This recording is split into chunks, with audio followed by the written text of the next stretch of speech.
प्यारे विद्यार्थियों, आज का विषय प्रिय प्रवास में वर्णित पवनदूती प्रसंग की विशेषताएं। हरिओत जी खड़ी बोली हिंदी के पहले और प्रतिनिधि कवि के रूप में सुविख्यात हैं। उनके अंदर प्रतिभा की कोई कमी नहीं थी और बचपन से ही वो साहित्य साधना करते थे। उन्होंने अलग अलग विविध रूपों में साहित्य लिखा है, रचा है और पूरे साहित्य में से जो प्रिय प्रवास है वह सर्वश्रेष्ठ रचनाओं में से। यदि आपको कोई कहे कि दो उच्च कोटि की उनकी रचनाएं आप निकालिए या उनका निर्धारण कीजिए, तो हर कोई प्रिय प्रवास और वैदेही वनवास दोनों को बताएगा और ये दोनों महाकाव्य की श्रेणी में आते हैं। इसके अलावा हरिओत जी ने परिजात नामक काव्य की रचना भी की है।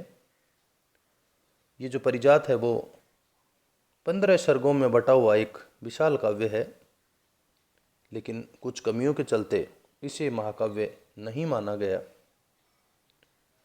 खड़ी बोली के रूप में प्रिय प्रवास पहला महाकाव्य सबने स्वीकार किया। इसके अलावा हरिओत ने रस कलश नामक काव्य की भी रचना की, लेकिन इसके अंदर थोड़ा बहुत अश्लीलता का पुट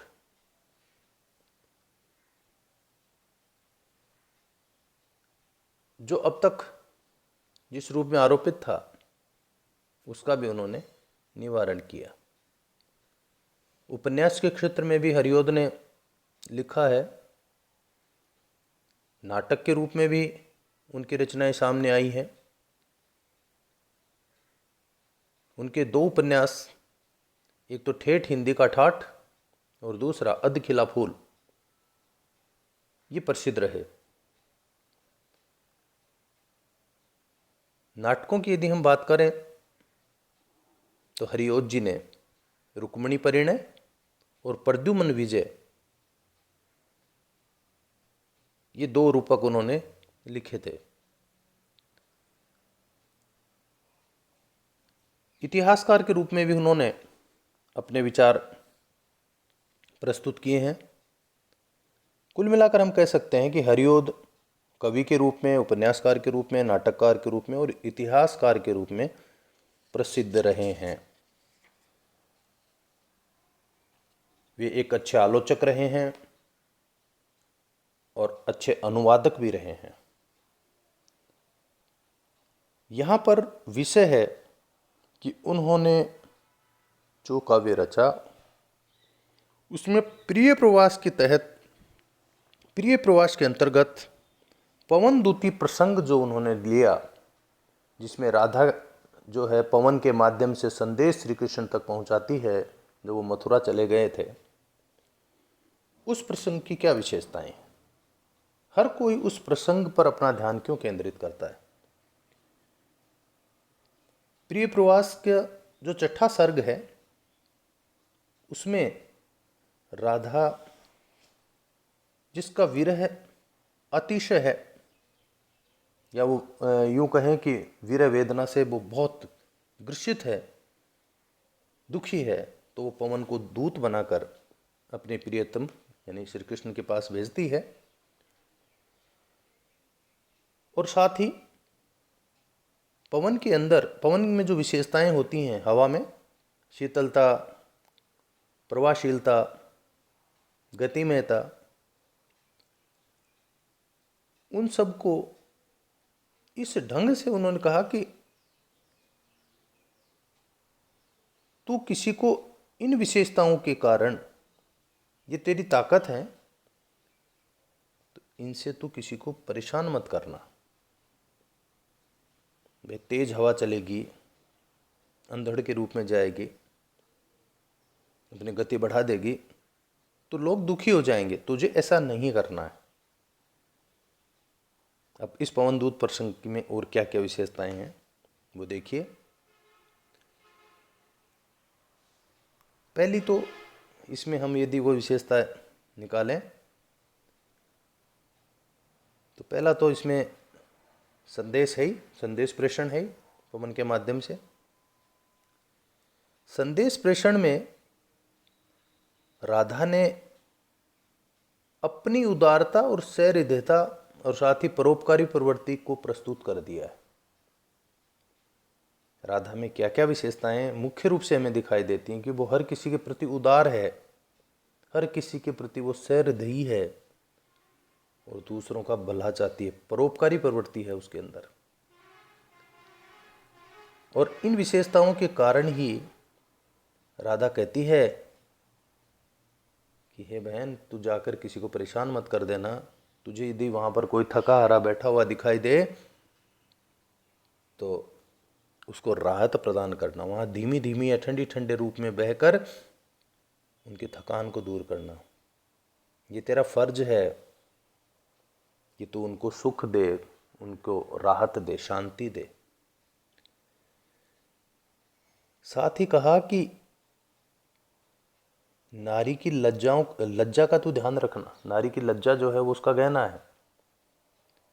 अचानक तू जाकर उसके तेज चलकर उसके वस्त्र मत उड़ा देना। किसानों की जो पत्नियां हैं, बेटियां हैं, जो खेतों में काम करती हुई मिलेंगी तो उनका जो कष्ट है उस कष्ट को भी तू दूर करना, उनके पसीनों को भी सुखाना ठंडी ठंडी हवा चलकर। कितना सुंदर संदेश। परोपकारी भावना जैसा मैंने वर्णन किया ही है कि राधा के जो प्रियतम हैं, प्रेमी हैं या सब कुछ हैं श्री कृष्ण, वो वहाँ उसके पास नहीं है। लेकिन वो तो विरह में है ही, लेकिन वो नहीं चाहती कि दूसरा कोई प्रेमी या दूसरे कोई प्रेमी प्रेमिका एक दूसरे के पास बैठे हैं और उस समय उन्हें जो आनंद की अनुभूति हो रही है उसमें तो कहीं जाकर विघ्न बन जाए।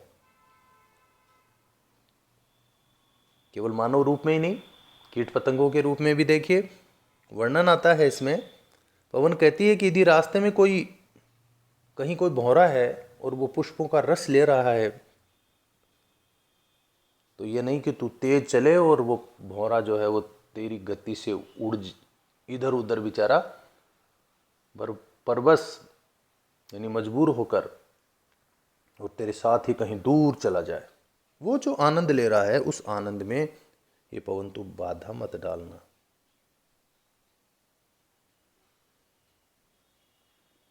इसके बाद वो सलाह देती है शिष्ट आचरण की, सभ्य आचरण की, कि तेरा जो व्यवहार है वो वहां पर बहुत ही एक शिष्ट रूप में दिखाई देना चाहिए।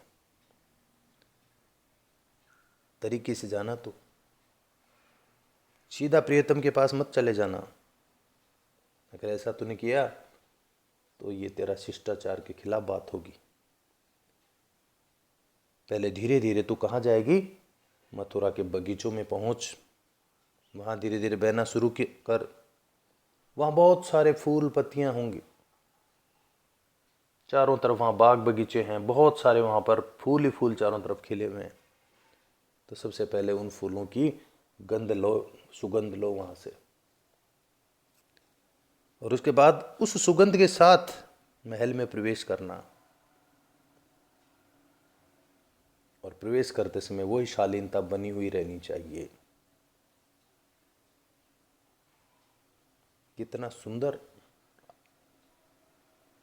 भाव, कितना सुंदर विचार, या राधा का हृदय, राधा के विचार कितने सुंदर हैं, ये हम अनुमान लगा सकते हैं।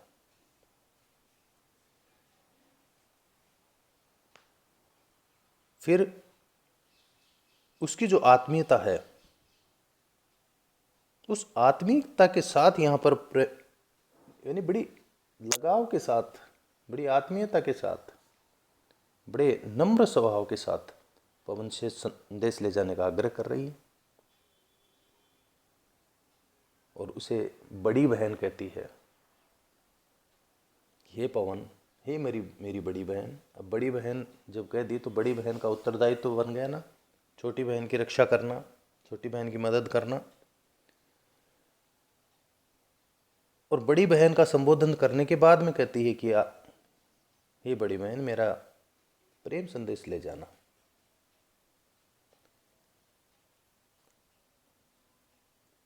इसके बाद उससे इच्छा व्यक्त की है, चतुरता की अपेक्षा रखी है कि जो व्यवहार तेरा हो उसके अंदर चतुराई होनी चाहिए, मूर्खता नहीं होनी चाहिए।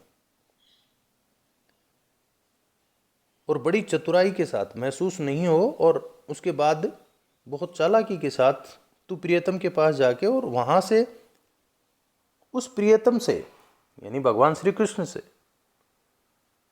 ऐसी कोई निशानी, ऐसी कोई अनूठी वस्तु तू लेके आ जा जिसको पाकर मेरा जो हृदय अशांत हो रहा है वो शांत हो जाए।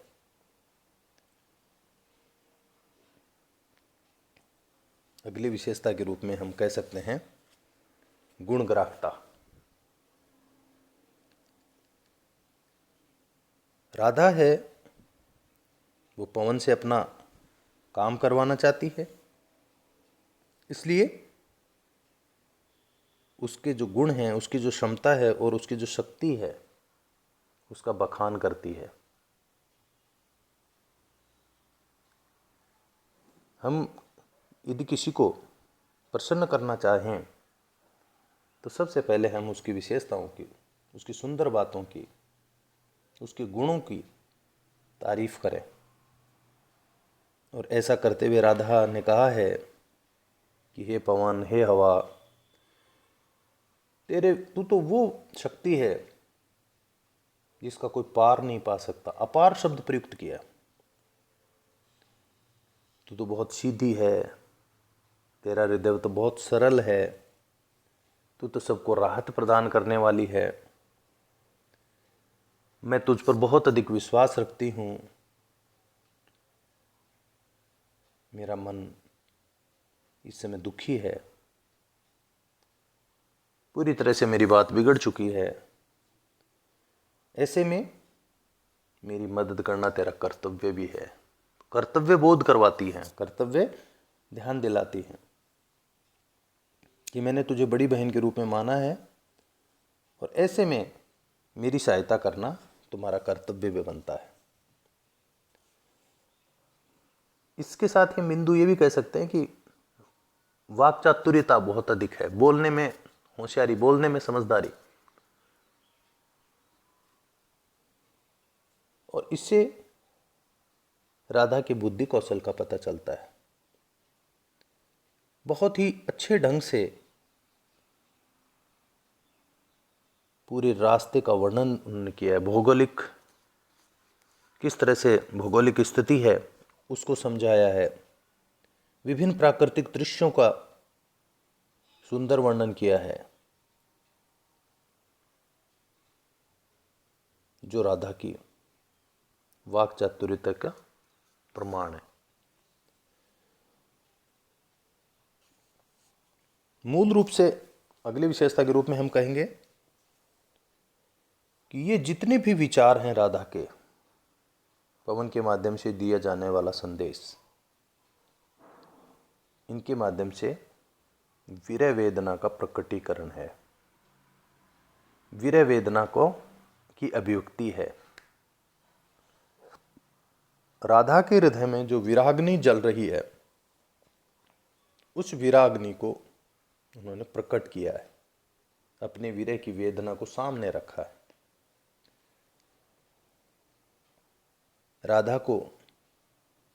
राधा ने पवन को कई ऐसे उपाय बताए हैं कि तू जाकर इस तरह के उपाय करना जिससे मेरे हृदय की जो आग है उसका थोड़ा बहुत अंदाजा श्री कृष्ण को लग सके। एक उदाहरण आता है बीच में, एक उदाहरण हम दे सकते हैं। कहा ना, धीरे लाना वह वहन करके नीप का पुष्प कोई, ओ प्यारे के चपल दृग के सामने डाल देना, ऐसा देना प्रकट दिखला नित्य आशंकिता हो। कैसी होती विरह वश में नित्य रोमांचिता हूँ। कि इस फूल की जो स्थिति है ना, वो स्थिति मेरी है। तो इस फूल को देखकर, और हो सकता है कि श्री कृष्ण मुझे ध्यान कर ले, मेरा ध्यान उनको आ जाए। किस तरह से फूल उठा, मुरझाए हुए फूल को उठाना, ले जाके भगवान श्री कृष्ण के चरणों में डाल देना। हो सकता है कि उनको राधा की याद आ जाएगी कि फूल की भांति वो कोमल, वो सुंदर राधा, वो भी मेरे विरह में कुंभला रही होगी। या फिर कोई सुंदर कमल दल है तो उनको तेज हवा के साथ चलना और उनको पानी में डुबोना, जिससे उनके अंदर का जो विचलन है वो दिखाई देगा, और उस विचलन के माध्यम से हो सकता है कि वो मुझे याद कर लें। इसके बाद पवन द्युति की एक विशेषता हम कहते हैं कि राधा के हृदय में केवल और केवल अपने संताप को कम करने की इच्छा है, बाकी किसी तरह की और कोई चाहत वो नहीं है। वो इसके माध्यम से केवल श्री कृष्ण को याद करना चाहती है, बाकी और कोई किसी तरह की वो कामना नहीं करती। कामना से यहाँ पर राधा दूर है। केवल वो भगवान श्री कृष्ण के चरणों की धूल अपने सिर पर डालना चाहती।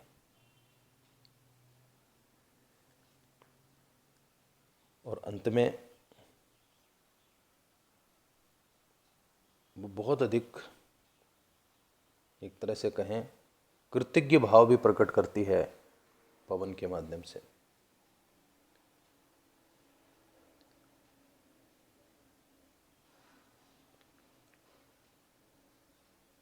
कि हे पवन, तू वहाँ जाकर, तुझे वहाँ एक से बढ़कर एक दृश्य मिलेंगे, लेकिन तू समझना, मेरी मजबूरी को, मेरी व्यवस्था को तू जाकर, और उनमें यद्यपि वो दृश्य इस तरह के होंगे कि तुझे प्रभावित करने वाले होंगे, लेकिन वहाँ रुक मत जाना, विश्राम मत करने लग जाना। इस प्रकार बहुत ही रोचक और बहुत ही प्रभावी ये प्रसंग है, जिसके अंदर बहुत सारी विशेषताएं हमें दिखाई देती हैं। राधा का चरित्र चित्रण भी इनके माध्यम से हमारे सामने आता है कि राधा किस तरह के विचार रख रही है, और एक से बढ़कर एक उदाहरणों के द्वारा वो अपनी वीर वेदना को प्रकट कर रही है।